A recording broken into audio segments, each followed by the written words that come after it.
and then We Savannah have, will take it over here for I maybe we have some questions. yeah, we have some pretty really good questions, I'd say. We Great. talked a little bit about, it's been around for decades. Um, sort of question, why hasn't it taken off as much? And are there government funds available for the solar development in this way currently in the US? Yeah, so I mean, it has taken off in the US in the livestock system, so mainly with the sheep. That's getting really big. But I think that a lot of farmers want to see local pilots. So those results are now starting to come in. But we talk to a lot of farmers and they say, yeah, I mean, you can show that this works in Minnesota, but I want to see a system in Maryland. So we're working also with universities a lot to kind of get these pilot results and give them more visibility. There is funds available for these systems, but that would be more if you, as a farmer, own it. So I mean, you have the REAP grants from the USDA that would definitely work for that. Although it's a little bit unclear if those are still going to be available. But there's also some incentives in some states for agrivoltaics development. So there's some tax benefits that allow us to get a little bit crazier with how we design them because they reduce some of the construction costs. So there are a lot of incentives throughout the US to support the development of this, but it's still a relatively new technology, and the wave of development there is only just starting. And one thing that might speed agrivoltaics up a lot is that some counties are now banning normal solar development, and they're creating policy language that says, you can do solar, but only if you show that agricultural use is prioritized in that system. And it takes a while to develop this system, but you will see an uptake of it in the coming years. Um, so one of the things with solar is that eventually the local grid is going to be have enough energy on it. You're not going to need as much more. Is there a need to try and get in there sooner, get there first, if you want to be the solar voltaic person in your or agrivoltaic person in your local community? Well, I'll give this to Savannah, but I want to say don't feel pressured. Yeah, I'll echo that. That question can't be answered in a blanket statement. It depends on what state you're in, but even more specifically, what county you're in, and then what utility you're in. Some utilities have lots of capacity, some have enough capacity for a single project. So when you're ready, come to us and we can assess what your hosting capacity looks like. But I will say, Okovate has, we work with utilities and we're having conversations with them. And if there are multiple projects in a certain community, that gives us power in talking to the utility of like, hey, it makes more sense to do a capacity upgrade here because look at all these sites that are going to be brought online, which can alleviate your capacity need in this area. So we can't answer clearly, but yeah, it just depends. And I also wanted to add one thing about your answer to the government funding. So, as all of you have heard, like there's a lot of ambiguity right now with how government programs are being preserved or if they are at all. But I will say, as part of the Inflation Reduction Act, there are some incentives that are protected, like no executive order can take them away for solar. The what is it called? ITC, which is specifically for clean energy, like that is preserved for the next 10 years. And it gives like a 30%, 30 to like 26 to 30% return on the capital invested into the system. And yeah, there are others that we can talk about on a state by state basis, but there is incentives for people to build solar still and specifically solar that's protecting ag land.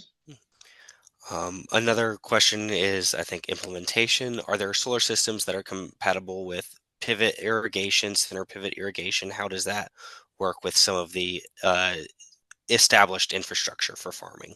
So unfortunately, pivot irrigation is really the one thing that does not work with solar. I have seen solar systems on top of the pivot irrigation that you can use to maybe power the pumps, but yeah, they are also very expensive systems. So sometimes when we look at land where that's in place, and you are not at the end of the lifetime of it, it doesn't make sense to really get a solar system there because that cost is very high. But we can replace pivot with subsurface drip irrigation. But it only makes sense if that pivot irrigation system is at the end of its life, or if there's no pivot irrigation in place. Because if you just have a functioning system, it just, yeah, you lose a lot of, it is too expensive.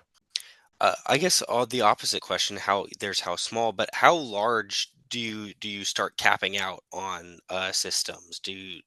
Is it just you continuously expand, or is it after 100 or 200 acres, you're like, we're not going to build more? Yeah, that's a good question. So we're a community solar developer, so that's not to be confused with like a utility scale developer, which that's like the huge rolling systems that you'll see as you're like driving down the highway.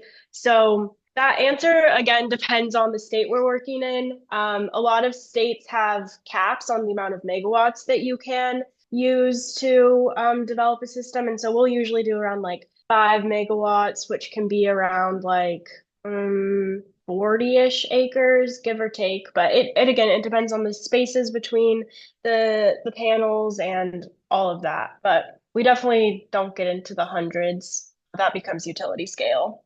Are there any other questions coming through? Yeah, we'll talk about some of the sort of limitations of it. Someone's got a question about rolling hills of Southwest Hmm. Pennsylvania, angles of slope, that sort of things. How limited and how restrictive are y'all's building sort of requirements? I, I can speak into that. It of course there is some limitations to hills. It doesn't mean that if it's hilly that it's impossible. I would have to see the land, so you can reach out and then we can look at it if it would be possible. I think most systems prefer to stay up to 15% of a slope, but it goes, yeah, I know there's technology that can go over that, so it really depends. One thing with hills that I'm always careful with is the combination of that with what soil type do you have and how sensitive is that to erosion, because that isn't an issue with hills. But if it's very good well drained soil, then there are systems that can follow the gradients of hills. Here's a question kind of timeline wise as well. How is Okovate funded during the development? How do you obtain funds that then go into these lease payments as you're, working towards actually establishing the project? Yeah, I can speak to that. So, Okovate has two different tiers of our business. We have a consulting side where we work with existing solar developers that want to explore agrivoltaics, basically. Like they don't have the expertise that we have in terms of the agriculture accommodations that needed to be done. And so part of our business is funded through doing projects with them. And then we have partnerships like one I'll highlight in Maryland and Virginia is with a developer where we have what's called a DSA, which stands for Development Service Agreement. And so they basically are like, we want projects in Maryland, and we want them to be agrivoltaics projects because there's a whole list of benefits that come from developing agrivoltaics projects, like shorter timelines, less expensive permitting, less expensive operation costs, all that incentivizes them to want to partner with us. And so with them, every time we develop or every time we source a project in Maryland, then they will fund the development for that project. And that's because they are going to ultimately be the owners and operators of that system, and they're paying the lease to the landowner. So we get creative with partnerships like that. And then I'll also say, as a newer company, we've been around about 2.5 years now. We also are raising funds through family offices and talking to like angel investors and stuff. So we have a few different avenues, but that's our main business model. And then I also want to emphasize with partnerships like the DSA, like Okovate stays on for the duration of the project. We're not just like, here's a project, DSA partner, and then they take it and run. Like we are involved through the whole life of the project, making sure agriculture practices are preserved and like we're bringing the farmer advocacy to the project and just yeah, making sure that's maintained throughout the life of the project. A lot of good Um, questions. Yeah. yeah, uh, if we have time for some more before getting back into it, some questions about when talking about agrivoltaics, are they considered agriculture for things like farm bills and ag exemptions, things like that.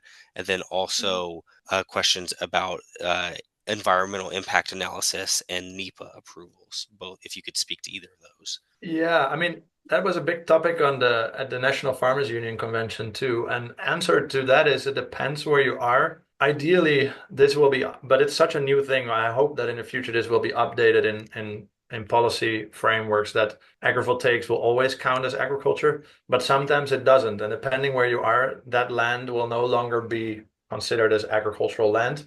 So that is a thing to consider when you are looking at the income from it, like what does this do to your taxes? That is something to consider, but I think that the policy recommendations that organizations are putting out there is to consider that always as agricultural use. But we're not there yet. And do you talk with and help do that analysis with the farmer when you're going through that process? Yes, we will always look at this, and that's usually also the first question we get. Yeah. And on the permitting, we will also take care of all of that. We make an analysis of what is needed. We often talk with the county early on and get clarity on what each region needs. We don't do that ourselves.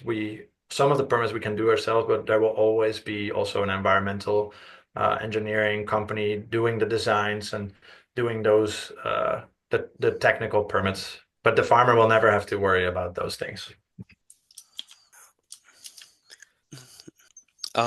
This is something about risk for the project if things like hailstorms, but other severe weather, landslides, flooding, anything like that. How is damage from those environmental processes handled? Is there insurance, and who bears the risk for the of loss? So the system will be insured for that, and that would not be the responsibility of the landowner either. Yeah. Here's a question about someone who was involved in a potential agrivoltaic project, but were told that their substation was at maximum capacity already. They would still like to move forward with a agrivoltaic project, but is there any sort of suggestions y'all have, or any recourse you think would be available for them, or is this something that they would have to talk about, say, increasing that capacity? Yeah, you should reach out to us and we can dig a little deeper. We've had some projects where we've done the pre-interconnection application, which basically tells you the hosting capacity, and have gotten bad results. And it really depends on what your motivation is. Like, do you want your own energy to be offset? Are you looking for additional revenue? There are abundant behind the meter and in front of the meter solutions, and sometimes we're even exploring microgrids that allow you to do a lot of the work and get a lot of the benefits without even involving the utility, at least in terms of like capacity needed. So yeah, there are options, but it is case by case. So reach out and we can take a look at it together. All right. If y'all we're getting close to time, so if there's stuff you still wanted to talk about in the presentation, let's get to that, and then we'll try and get through as many questions at the end as well. Okay. Yeah, I mean, we have some frequently used questions. A lot of that is already now asked, which is great. I think one thing that's important to know is that equipment is a point of concern for landowners, but the systems are designed with that in mind. We can do drive path analysis and see whether a design allows for their equipment to function with it. One thing that we haven't discussed yet is kind of the flexibility. So for agrivoltaics, it's very important that you are flexible to switch to different land uses, and our project will always allow for that, to have that flexibility. And yeah, how does no cost work? And has been said before, like we basically are a tenant of your land, so we lease it, but you wouldn't be carrying any responsibility or costs for that. Here's I think a really good question. Have any of the farmers you've partnered with seen reduction in crop quality or yield post solar installation? I know you said yes occasionally. If so, how did the team navigate that situation? What's the sort of approach if that happens? Yeah, I mean, the total income from the land is going to be higher. So you will probably see an area of on the farmland that you cannot farm anymore because you can grow in between the rows. But if you're using agricultural equipment, you can't really grow directly under the panels because that would be out of reach because there's the solar structure supporting it. So the total usable land area will decrease a little bit. So you will see that would impact your production. And of course, taking away the sun doesn't always mean that you're going to have a better crop yield. In some cases, it will reduce a little bit. One thing that's funny is that I have seen that even though the yield goes down, for example, for pasture, it sometimes leads to higher nutritional value because that grass is grown a bit slower. So it can actually lead to higher quality hay, which can be beneficial. But as I said, the income from the solar leases is going to be completely mitigating that financial impact. Um, this is kind of a personal question that you, personal interest, but how have y'all worked with, say, renewable agriculture, different things like that, different grazing methods, and different mixed crop sort of stuff? Well, the beauty of agrivoltaics, in my opinion, is that you already create like a kind of like a mixed cropping system, right? Because you have not all the land is within reach for agricultural equipment, so you will have these strips where you typically will have some grasses. They won't grow very fast because that directly under the panel does have more shading, but that does give the land kind of that biological diversity over the horizontal gradient. So I think that is already one of the beautiful things of it. You can also use this very well in combination with rotational grazing. We are very happy to also spend a little bit extra on innovative solutions, like for example, digital collars that can create kind of these intensified grazing strips that move through the solar system. And I've seen multi-cropping as well, where you have each row a different crop, typically in the smaller kind of CSA farms. So there's a lot of possibilities, and like there is some cool research done also on organic matter in these systems that because you are allowing for a bit more shade, there is a bit of a buildup of organic matter because it's not burning. It's not in the bare soil is not in the burning sun, so you don't burn up that carbon as fast. Speaking of that, has there been any work with, see, increased in soil carbon content, carbon credits, anything like that that have gone together with this? And can you combine different, say, carbon projects, ecosystem service projects, that sort of stuff? How does that fit in? So that's a super interesting question, and it really depends on the organization behind it, and it will come down to having a conversation with them. Will you allow this to qualify for carbon credits? But I've seen it, and it's cool because agrivoltaics, as I said, it does allow for a higher organic matter content. So I have seen in Europe systems where that actually did also allow the farmer to sell carbon credits. But these things will come down to the certifying organization and see if they are allowing it. So yeah, we're in a early phase, so we need to have a lot of conversations. Um, I guess here's some questions. Farms in Georgia, do y'all have agrivoltaic projects here? A question about solar being taxed in North Dakota, things like that. Yeah, so about the tax, like that is very county specific even. So we would really have to have a conversation with the local tax authority. We don't have any system in Georgia. I don't know. I don't know much about Georgia. Savannah, do you know if there's any agrivoltaics? Yeah, actually we do have one site in Georgia. It's a bit of a it's not our traditional type of system, and so I don't think you've worked on it much, but yeah, Georgia's a solar friendly state and they are in talks of having a community solar program. So it's definitely a market that we explore. We've got a question of, can you build in town, or can we plan for agriculture and also plan for residential small farms together? I guess we can talk about a little bit of how small can it be and still see benefit from it. Yeah, I mean, in terms of the physical benefits, any size, like there's this farm that I know just outside of Okovate on a personal level in Northern California that has like three solar panels that are like tiny. Like it's not even enough to connect to the grid, but they use it for their on-site farm production, and they have like crops growing around it. It's actually an orchard, which is also a unique endeavor. But yeah, you can experience the physical benefits at any size. It's when you get into wanting that leasing structure that you really need to have, like 8 to 10 acres to make it make sense on a commercial level. But who knows? Because things are always changing. We just did a webinar with New York City about urban agrivoltaics, and those systems are really small. But if you have a big portfolio of a few residential homes or a few smaller sites, like depending on the utility, sometimes you can make it work and treat it as one larger system. I know the answer to a lot of these questions are it depends, but that's the truth.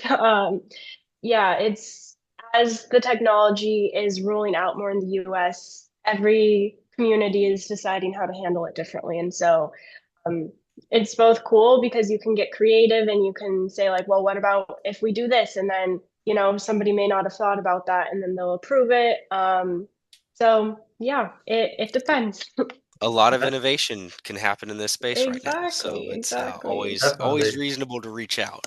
I'd like to add to that so those very small systems might not make sense for us to be the developer, but we also have the consulting side, and we have done work with community organizations. And I think it is we just really like to help to think, so we can always have a conversation to see if we can be of help there. And then I saw a question about the 500 acres in Texas. I'm that is a bit above our capacity maybe, but we definitely have connections, so we can still still be interesting to talk.